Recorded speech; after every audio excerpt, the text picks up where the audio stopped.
नमस्कार, मैं हूं सौरभ कुमार और आप देख रहे हैं सनम न्यूज, जो पहुंचाए हर पक्की खबर सीधे आप तक। आइए सबसे पहले नजर डालते हैं आज की सुर्खियों पर। दिल्ली में कोरोना के मामले बढ़ने पर फिर सक्रिय हुए गृह मंत्री अमित शाह। आज बुलाई है आपात बैठक। 20 साल का हुआ झारखंड, पीएम मोदी ने दी शुभकामनाएं, भगवान बिरसा मुंडा को किया नमन। बिहार में बेखौफ अपराधी, समस्तीपुर में दिवाली की रात घर में घुसकर की ताबड़तोड़ गोलीबारी, 2 की हुई मौत। बीजेपी ने नए चेहरे को दी बड़ी जिम्मेदारी, तारकिशोर प्रसाद और रेणु देवी विधायक दल के नेता और उपनेता बने। तेज रफ्तार बस और ट्रक में जोरदार टक्कर, 3 लोगों की हुई स्पॉट डेथ, कई घायल। दरभंगा में ट्रेन से कटकर 4 युवक की हुई मौत, सभी पूजा का सामान लेकर जा रहे थे घर। डीएम ने जिले के लोगों से की है अपील, घर या पार्क में करे छठ पूजा, कोरोना का खतरा अभी टला नहीं है। जिले में चाइल्ड लाइन एडवाइजरी बोर्ड का गठन, बच्चों की सुरक्षा की निगरानी अधिकारियों की जिम्मेदारी। बिहार में मिले कोरोना के 247 नए मरीज, राज्य में पॉजिटिव मरीजों का आंकड़ा पहुंचा 2,26,916। 18 नवंबर को नहाय खाए से शुरू होगा सूर्य उपासना महापर्व छठ पूजा, 36 घंटे का होगा निर्जला व्रत। दिल्ली में कोरोना वायरस के मामले लगातार बढ़ते जा रहे हैं, इसे देखते हुए केंद्र सरकार ने आपात बैठक बुलाई है। केंद्रीय गृह मंत्री अमित शाह ने रविवार को राजधानी दिल्ली में कोविड-19 की स्थिति का जायजा लेने के लिए नॉर्थ ब्लॉक में एक बैठक बुलाई है। इसमें केंद्रीय स्वास्थ्य मंत्री डॉक्टर हर्षवर्धन, दिल्ली के उपराज्यपाल अनिल बैजल और मुख्यमंत्री अरविंद केजरीवाल मौजूद रहेंगे। झारखंड आज अपना 20वां स्थापना दिवस मना रहा है। 15 नवंबर 2000 को बिहार से अलग होकर इस राज्य की स्थापना हुई थी। एनडीए के नेतृत्व में बाबूलाल मरांडी ने आदिवासियों के नेता बिरसा मुंडा की जयंती पर राज्य के पहले मुख्यमंत्री के तौर पर शपथ ली थी। शिक्षा से लेकर खेल कूद तक में राज्य के युवाओं ने इन 20 सालों के दौरान मिले मौकों का बखूबी उपयोग किया है। इस मौके पर प्रधानमंत्री नरेंद्र मोदी ने राज्य के लोगों को अपनी शुभकामनाएं दी है, साथ ही बिरसा मुंडा की जयंती पर उन्हें नमन किया है।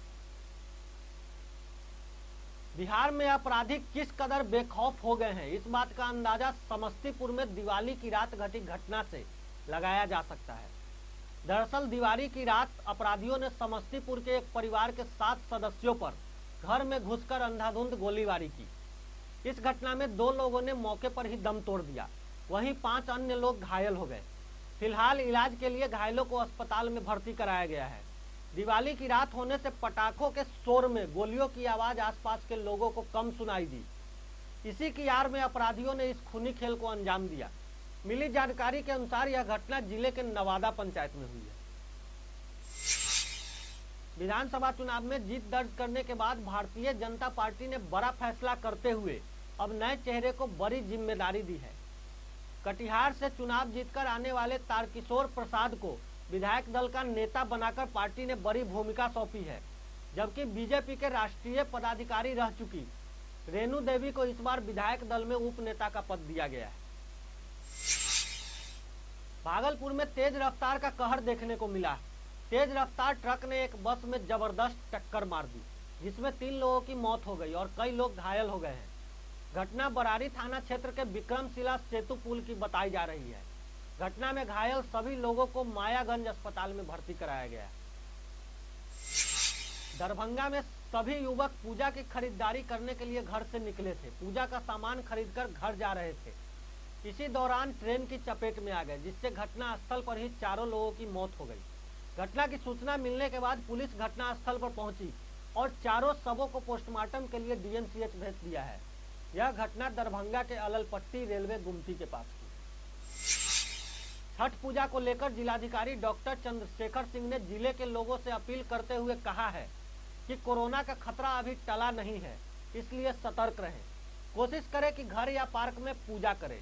ऐसा देखा जा रहा है कि पर्व त्योहारों के बाद संक्रमण के बढ़ने की प्रवृत्ति सामने आ रही है, इसलिए पूरी तरह से अलर्ट रहने की आवश्यकता है। दूसरी ओर एहतियातन नगर निगम व नगर परिषद द्वारा छठ पूजा को लेकर आवश्यक तैयारियां शुरू कर दी गई है। बच्चों की सुरक्षा एवं संरक्षा को लेकर पुख्ता व्यवस्था की गई है। चाइल्ड लाइन सेवाओं की निगरानी अधिकारियों की फौज कर रही है। जिले में चाइल्ड लाइन एडवाइजरी बोर्ड का गठन कर दिया गया है। यह बोर्ड बच्चों के अधिकार को लेकर लगातार कार्य कर रही है।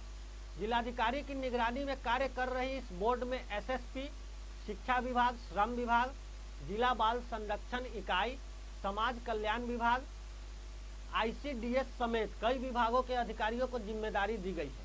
बोर्ड त्रैमासिक बैठक आयोजित कर चाइल्ड लाइन सेवाओं की समीक्षा कर रही है। हालांकि कोरोना संकट की वजह से बैठक पर थोड़ा असर पड़ा है। बिहार में कोरोना संक्रमण की रफ्तार अब धीमी हो गई है, लेकिन इसके बावजूद हर रोज हजारों की संख्या में पॉजिटिव मरीज मिल रहे हैं। स्वास्थ्य विभाग की ओर से ताजा अपडेट जारी की गई है। इस अपडेट के मुताबिक बिहार में 588 लोग कोरोना पॉजिटिव मिले हैं।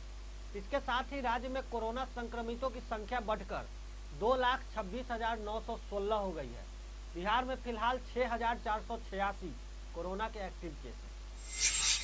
दीपोत्सव के 6 दिन बाद सूर्य उपासना के महापर्व छठ पर्व पर गोमती के घाटों पर एक ओर जहां व्रतियों का जमावड़ा लगेगा, तो दूसरी ओर आदि गंगा गोमती में खड़ी होकर व्रती महिलाएं अस्ताचलगामी सूर्य को अर्घ देंगी।